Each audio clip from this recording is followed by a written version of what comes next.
এসো হাতে রেখে হাত, আজ করব বায়াত, চলবেই আমাদের দিনের দাওয়াত। আব্দুল্লাহর সাথে ইসলামের পথে।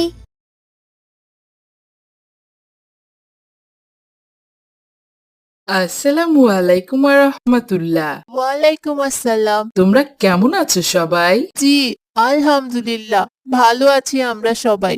তুমি কেমন আছো ভাই? জি আলহামদুলিল্লাহ, আল্লাহ ভালো রেখেছেন। আল্লাহর রহমতে ভালো আছি। তোমরা সবাই কি করো এখানে?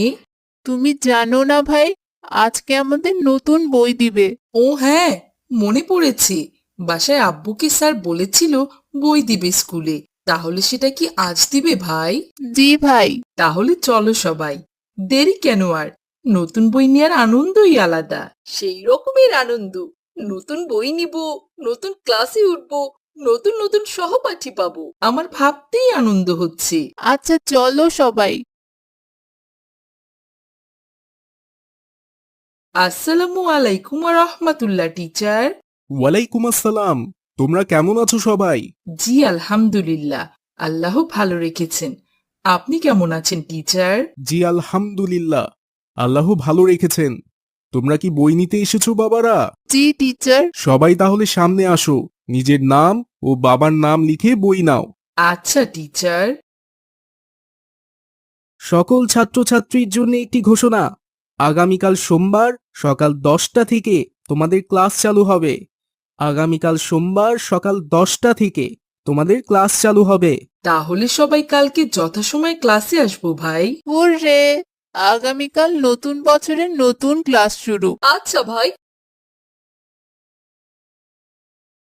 আসসালামু আলাইকুম টিচার। ওয়ালাইকুম আসসালাম ওয়া রাহমাতুল্লাহি ওয়া বারাকাতু। তোমরা সকলে কেমন আছো? আলহামদুলিল্লাহ, আমরা সকলে ভালো আছি টিচার। আপনি কেমন আছেন? আলহামদুলিল্লাহ, আল্লাহ ভালো রেখেছেন। আজকে তোমাদের প্রথম ক্লাস। জি টিচার, বাংলা বইয়ের একটি ছড়া পড়ি। কি ছড়া ফয়সাল? হাট্টি মাটিম টিম, তারা মাঠে পারে ডিম, তাদের খাড়া দুটি শিং। এই ছড়াটা পড়তেছি টিচার। বাবারা, এটা কিন্তু খুবই খারাপ দেখায়। একজন মুসলমানের সন্তান হয়ে তোমরা কিভাবে পারো এই ধরনের ছড়া দিয়ে পড়া শুরু করতে বলো? এগুলো কিন্তু তোমাদের ধোঁকার মধ্যে রাখার একটা ষড়যন্ত্র। ভালো বিষয় শিক্ষা দ্বারা জ্ঞান অর্জন করতে হবে তোমাদের। তোমরা জানো সবচেয়ে শ্রেষ্ঠ জ্ঞানের ভান্ডার কি? জি টিচার, আমাদের পবিত্র ধর্মগ্রন্থ আল কোরআন, যা আমাদের নবীর উপর দীর্ঘ 23 বছর ধরে নাজিল হয়েছে। ধন্যবাদ আব্দুল্লাহ। আল কুরআন পড়তে কি ভাষা লাগে বাবারা বলো তো? আরবি ভাষা। তাহলে তোমাদের কি করা উচিত বাবারা? সর্বপ্রথম আরবি ভাষা শিক্ষা নেওয়া উচিত, যাতে কুরআনের জ্ঞানগুলো সঠিকভাবে অর্জন করতে পারো। এইসব হাট্টিমাট্টিম পড়ে কিন্তু কোনো লাভ হবে না বাবারা। এর মধ্যে কোনো শিক্ষা অর্জন হবে না, শুধু ভুলের মধ্য দিয়ে তোমরা বড় হবে। তাই যেহেতু মুসলমানের জীবন পরিচালনার জন্যে সঠিকভাবে ইসলামের জ্ঞান অর্জন করা অপরিহার্য। তাই একজন মুসলমানের ব্যক্তি জীবন থেকে শুরু করে জীবনের সর্বস্তরে আল্লাহর বিধিবিধান মেনে নেওয়া ও তার সন্তুষ্টি অর্জন করাই হলো ইসলামের শিক্ষার মূল উদ্দেশ্য। ইসলামী শিক্ষা ব্যবস্থা পরিপূর্ণরূপে ইসলামকে তুলে ধরে। ইসলাম শিক্ষার মাধ্যমে আমরা আল্লাহ তাআলার ইবাদত ও অনুগত্য শিখতে পারি। কল্যাণমূলক ও ন্যায়ভিত্তিক সমাজ প্রতিষ্ঠা করার জন্য প্রয়োজনীয় জ্ঞান অর্জন করতে পারি। পরকালীন জীবনে জান্নাত লাভ ও জাহান্নাম থেকে মুক্তির উপায় জানতে পারি। আর এই জ্ঞান কুরআন হাদিসের মধ্যে পাওয়া যায়। তার জন্য অবশ্যই আমাদের আরবি শিখতে হবে। তাহলে আমরা কি করব টিচার? এখন অনেকে তো আমরা আরবি ভাষা জানি না। আমরা আরবি শিখবো কিভাবে টিচার? তোমরা মক্তব বা কোনো মুফতি সাহেবের কাছ থেকে শিখতে পারো। আচ্ছা টিচার। আজকে কি তাহলে আমরা ক্লাসে পড়বো না টিচার? অবশ্যই পড়বে। কি পড়ানো যায়? ও হ্যাঁ, আচ্ছা বাবারা, আল কুরআনের প্রথম সূরা কোনটা বলো তো? সূরা ফাতিহা টিচার। তাহলে তোমাদের প্রথম ক্লাস শুরু হবে সূরা ফাতিহা দিয়ে, কেমন? যার সাহায্যে কোনো বিষয়, গ্রন্থ বা জিনিসের উদ্বোধন করা হয় তাকে ফাতিহা বলা হয়। প্রথমত, এই সূরা দ্বারাই কিন্তু পবিত্র কুরআন আরম্ভ হয়েছে এবং সমগ্র কুরআনের সারসংক্ষেপ ও অবশিষ্ট সূরাগুলো প্রকারান্তরে এই সূরার বিস্তারিত ব্যাখ্যা। এই সূরা দিয়েই সর্বশ্রেষ্ঠ ইবাদত সালাত আরম্ভ করতে হয়। আসলে এই সূরাটি হচ্ছে একটি দোয়া। যে কোনো ব্যক্তি যদি যথার্থই আল কুরআন থেকে লাভবান হতে চায় তাহলে নিখিল বিশ্বজাহানের মালিক আল্লাহর কাছে দোয়া এবং সাহায্য প্রার্থনা করতে হয়। জ্ঞান অর্জন অপরিহার্য ও একটি জাতির মেরুদণ্ড। তাহলে সেই মেরুদণ্ড শক্ত করব আমরা কিভাবে? আল্লাহ তাআলার হামদ দিয়ে। কেমন? তাহলে তো অনেক ভালো হবে টিচার, এই হাট্টি মাটি মেচে। জি আব্দুল্লাহ, তোমাদের কারোর কি সূরা ফাতিহা মুখস্থ আছে? জি টিচার, আছে। অর্থসহ কেউ বলতে পারবা? অর্থসহ অনেক আগে পড়েছিলাম টিচার, এখন আমার মনে নেই। আচ্ছা, তুমি তিলাওয়াত করো, আমি অর্থ বলবো শেষে। আউযু বিল্লাহি মিনাশ শাইতানির রাজিম। বিসমিল্লাহির রহমানির রহিম। আলহামদুলিল্লাহি রাব্বিল আলামিন। আর রহমানির রহিম। মালিক ইয়াউমিদ্দিন। ইয়াকা না'বুদু ওয়া ইয়াকা নাস্তাঈন। ইহদিনাস সিরাতাল মুস্তাকিম। সিরাতাল লাযিনা আন'আমতা আলাইহিম গায়রিল মাগদুবি আলাইহিম ওয়ালাদ-দাল্লিন। আমিন। মাশাআল্লাহ আব্দুল্লাহ, তোমার তিলাওয়াত অনেক সুন্দর হয়েছে। আমি তাহলে এবার অর্থ বলি, তোমরা মন দিয়ে শুনবে কিন্তু। বিসমিল্লাহির রহমানির রহিম। যাবতীয় প্রশংসা আল্লাহ তাআলার, যিনি সকল সৃষ্টি জগতের পালনকর্তা, যিনি নিতান্ত মেহেরবান ও দয়ালু, বিচার দিনের একমাত্র অধিপতি। আমরা একমাত্র তোমারই ইবাদত করি এবং শুধুমাত্র তোমারই সাহায্য প্রার্থনা করি। আমাদের সরল পথ দেখাও। যে সমস্ত লোকের পথ যাদেরকে তুমি নেয়ামত দান করেছ, তাদের পথ নয়, যাদের প্রতি তোমার গজব নাজিল হয়েছে এবং যারা পথভ্রষ্ট হয়েছে। এই হলো সূরার অর্থ। আলহামদুলিল্লাহ। কি ফয়সাল, তোমার ওই হাট্টি মাটিম টিমের চেয়ে ভালো না? জি টিচার, অনেক ভালো এটা। আমাদের রাসূল করিম সাল্লাল্লাহু আলাইহি ওয়াসাল্লাম ইরশাদ করেছেন, যার হাতে আমার জীবন মরণ, আমি তার শপথ করে বলছি, সূরা আল ফাতিহার দৃষ্টান্ত তাওরাত, ইনজিল, জাবুর প্রভৃতি অন্য আসমানি কিতাবে তো নেই, এমনকি পবিত্র কোরআনেও এর দ্বিতীয় নেই। অন্যত্র আরো বলেছেন যে সূরা ফাতিহা প্রত্যেক রোগের ঔষধ বিশেষ। তাহলে তো এটা সবসময় পড়তে হয়। আমি আজকে অর্থসহ মুখস্থ করব ইনশাল্লাহ। আমিও। শোনো বাবারা, শিক্ষা জাতির মেরুদণ্ড। শিক্ষাহীন জাতি মেরুদণ্ডহীন প্রাণীর মতো। সঞ্চিত জ্ঞান ও অভিজ্ঞতাকে নিজের জীবনে সফলভাবে প্রয়োগ করাকেই কিন্তু শিক্ষা বলে। শিক্ষা মানুষকে প্রকৃত মানুষ হতে সাহায্য করে এবং মানব হৃদয়কে অজ্ঞতা ও অন্ধকার থেকে মুক্ত করে জ্ঞানের আলোয় উদ্ভাসিত করে। শিক্ষা বলতে আমরা বুঝি মানুষের মন, শরীর ও আত্মার সমন্বিত বিকাশ সাধন। এই শিক্ষাটা যেন তোমাদের হৃদয়ে তাওহীদের প্রেরণা যোগায় এবং নিজের মধ্যে আল্লাহর প্রেম ও আল্লাহর ভীতি সঞ্চার করে এবং আল্লাহের সন্তুষ্টিতে কাজে লাগে। আল্লাহ তোমাদের ইসলামের জন্যে কবুল করে নিক। আমিন। আমিন। আমিন। জান্নাতে একা আমি যাব না তো ভাই, তোমাকেও জান্নাতি দলে নিতে চাই। এসো হাতে রেখে হাত, আজ করব বায়াত, চলবেই আমাদের দিনের দাওয়াত। আব্দুল্লাহর সাথে ইসলামের পথে। মজার মজার সব ইসলামিক কার্টুন পেতে আমাদের চ্যানেলটি এক্ষুনি সাবস্ক্রাইব করুন আর পাশে থাকা বেল আইকনটি প্রেস করুন। আসসালামু আলাইকুম ওয়া রাহমাতুল্লাহ। আমু, আমু, আমু। ওয়ালাইকুম আসসালাম। কি হলো আবার তোর? এত করে ডাকতেছিস কেন বাবা? সামনে ঈদ কয়েকদিন পরে, দেখো না আব্দুল্লাহ, ফয়সাল সহ আমার সহপাঠীরা সবাই ঈদের মার্কেট করতেছে। আমাকে ঈদের মার্কেট কখন হবে আম্মু? দেখ বাবা, তোর বন্ধু বান্ধবদের বাবা সবাই অনেক টাকা ইনকাম করে, আর তোর বাবা একজন দিন মজুর মাত্র, খুবই সামান্য বেতন পায়, যা দিয়ে আমাদের পরিবার চলে কোনো রকমে। আর তোকে মার্কেট কিভাবে করে দিবে বাবা? একটু চিন্তা করো, বিষয়টা বোঝার চেষ্টা করো বাবা। তাহলে কি হবে না আম্মু আমার মার্কেট? শোনো আম্মু, কথাটা শোনো। আরে যা, আম্মু চলে গেল, কথাই আর বলারই সুযোগ দিল না।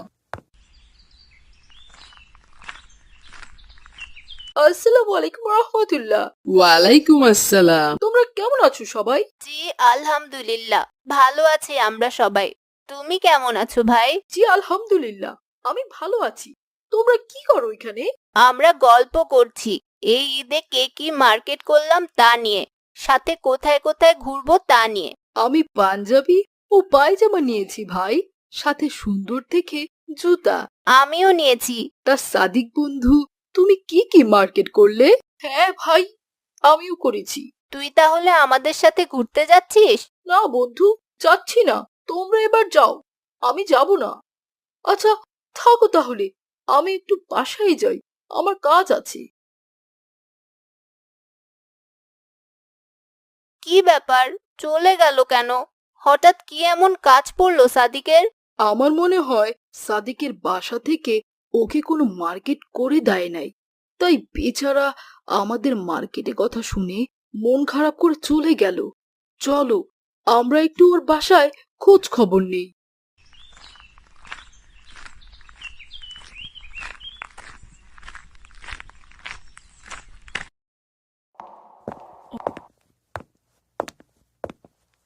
আসসালামু আলাইকুম ওয়া রাহমাতুল্লাহ। আন্টি কেমন আছেন আপনি? ওয়ালাইকুম আসসালাম। জি আলহামদুলিল্লাহ, ভালো আছি আমি। তোমরা কেমন আছো বাবারা? জি আলহামদুলিল্লাহ, ভালো আছি আমরা সবাই। আন্টি, সাদিকের কি কিছু হয়েছে? সে আমাদের কাছ থেকে উঠে চলে আসলো মন খারাপ করে। বাসায় কি তাকে বকা দিয়েছেন আন্টি? আপনি কি কিছু বলবেন আমাদের? তেমন কিছু না বাবারা, এমনি অভিমান করে আছে আমাদের উপর। না আন্টি, আপনি কিছু লুকাচ্ছেন আমাদের কাছ থেকে। সাদিক আমাদের কাছে বসা ছিল, ঈদের মার্কেটে কথা বলতেই সে আমাদের কাছ থেকে চলে উঠে আসলো। জি বাবারা, সে সকালে এসে আমাকে আসসালামু আলাইকুম রাহমাতুল্লাহ। আমু, আমু, আমু। ওয়ালাইকুম আসসালাম। কি হলো আবার তোর? এত করে ডাকতেছিস কেন বাবা? সামনে ঈদ কয়েকদিন পরে, দেখো না, আব্দুল্লাহ, ফয়সাল সহ আমার সহপাঠীরা সবাই ঈদের মার্কেট করতেছে। আমাকে ঈদের মার্কেট কখন হবে আম্মু? দেখ বাবা, তোর বন্ধু বান্ধবদের বাবা সবাই অনেক টাকা ইনকাম করে, আর তোর বাবা একজন দিন মজুর মাত্র, খুবই সামান্য বেতন পায়, যা দিয়ে আমাদের পরিবার চলে কোনো রকমে। আর তোকে মার্কেট কিভাবে করে দিবে বাবা? একটু চিন্তা করো, বিষয়টা বোঝার চেষ্টা করো বাবা। তাহলে কি হবে না আম্মু আমার মার্কেট? শোনো আম্মু, কথাটা শোনো। আরে যা, আম্মু চলে গেল, কথাই আর বলারই সুযোগ দিল না। ও, এই কথা তাহলে। জি বাবারা, সাদিকের বাবার ব্যবসায় এবছর অনেক লস হয়, আমরা তাকে কিছু কিনে দিতে পারছি না আপাতত। আন্টি চলি, আমরা অন্য কোনোদিন আবার আসবো। আচ্ছা বাবারা, আল্লাহ তোমাদের হেফাজত করুক।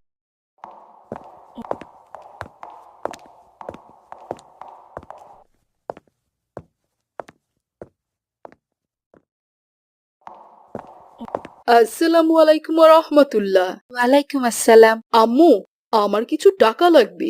কেন আব্দুল্লাহ, তোমাকে না ঈদের কেনাকাটা করে দিল তোমার আব্বু? তাহলে আবার টাকা দিয়ে কি করবে? জি দিয়েছে, আর তেমন কিছু না। জানো আম্মু, সাদিকের বাসায় কেউ ঈদের মার্কেট করেনি। আব্দুর রহিম আঙ্কেল ব্যবসায় লস যাওয়ার কারণে, তাই আমি আর ফয়সাল মিলে কিছু টাকা দিয়ে সাদিকের জন্য তাদের বাসায় কিছু ঈদের সৌজন্য কিনে নেব। এটা তো অনেক ভালো উদ্যোগ। আচ্ছা, আমি তোমার আব্বুর কাছে টাকা নিয়ে রাখবো, কালকে নিও, কেমন? আমার অনেক ভালো আম্মু, আল্লাহ রিজিকে বারাকা দিক আমাদের। আল্লাহ তোমাকে তার দিনের জন্য কবুল করে নিক। আমিন।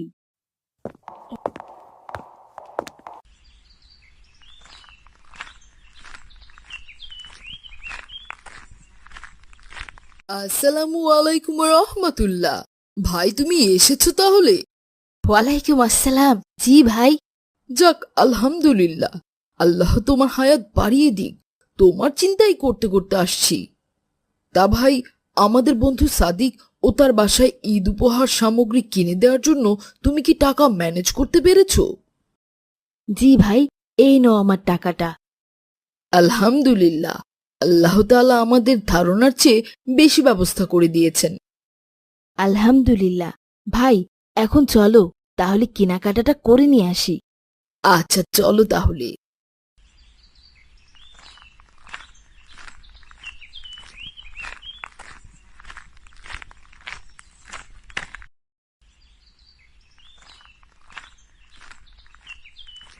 আসসালামু আলাইকুম ওয়া রাহমাতুল্লাহ আঙ্কেল। ওয়ালাইকুম আসসালাম বাবারা, তোমরা কেমন আছো? জি আলহামদুলিল্লাহ, আল্লাহর রহমতে ভালো আছি আমরা। আপনি কেমন আছেন আঙ্কেল? জি আলহামদুলিল্লাহ। তা বাবারা, তোমরা কেন এসেছো এই সময়ে? আঙ্কেল, আমাদের বন্ধু ও তার পরিবারের জন্য কিছু ঈদের উপহার সামগ্রী কেনাকাটা করতে এসেছি। ও আচ্ছা, তাহলে কি কি কিনতে চাচ্ছ? পাঞ্জাবি, জুতা, তার পরিবারের জন্য কিছু। আচ্ছা দিচ্ছি, দাঁড়াও। আচ্ছা আঙ্কেল দেন। এই যে বাবারা, নাও, সবকিছুই ব্যাগের ভিতরে প্যাক করে দিয়েছি। আচ্ছা, আমাদের মোট বিল কত টাকা হলো আঙ্কেল? 2200 টাকা। কিছু কম টাকা নেন আঙ্কেল, আমাদের কাছে 2000 টাকা আছে। আচ্ছা বাবারা, দাও তাহলে, কি আর করার। জাযাকাল্লাহ খাইরান।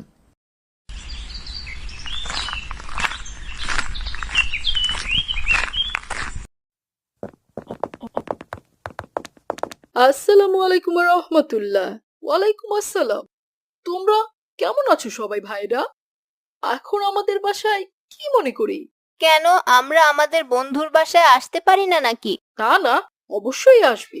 এই মুহূর্তে তাই জিজ্ঞেস করলাম। এই নাও আমাদের পক্ষ থেকে উপহার। না, আমি এগুলো নিতে পারবো না। কেন নেবে না? আমরা কি তোমার বন্ধু না? হ্যাঁ, তাহলে নিতে হবে। তাহলে কি আর করার।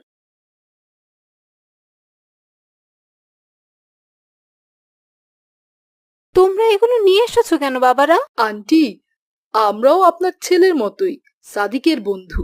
এইটুকু তো করতেই পারি। আচ্ছা, তোমরা এত টাকা পেলে কোথায় বাবারা? বাসায় আব্বুর কাছ থেকে নিয়েছি আন্টি। জাযাকাল্লাহ খাইরান। তোমাদের সবাই ঈদের দাওয়াত রইলো। আচ্ছা আন্টি। জান্নাতে একা আমি যাব না তো ভাই, তোমাকেও জান্নাতি দলে নিতে চাই।